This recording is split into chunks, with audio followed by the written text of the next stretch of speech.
just so recently, the destruction of many good Australian jobs. They'll need more than a few kids singing Qantas songs to believe that this airline is remaining Australian.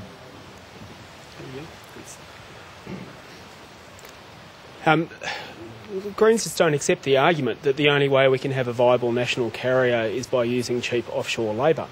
There's a reason that we have a national carrier supported by legislation.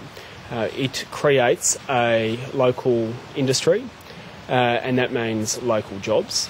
And Qantas also gets significant benefit out of the support that the Australian government and that the legislation provides it. It gets, for example, the Australian government going into bat for it to help it remain profitable on routes like the ones to the United States, for example. Now, the intent behind the Qantas Sale Act was to have a bit of quid pro quo and to say that in return for being a national carrier representing us internationally, that there will be a commitment to keeping jobs and the operations here in Australia. Now, Qantas and the government say that this action complies with federal law.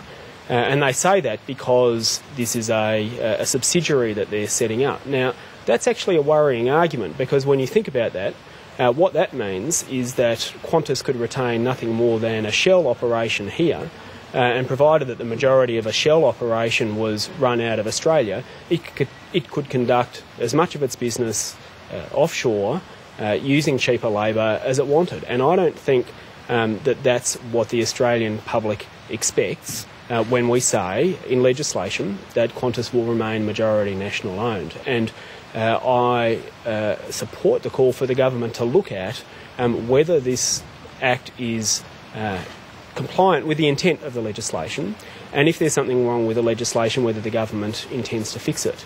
Now, it seems to me that Qantas's group's passenger numbers are growing 3% over the last 2 years.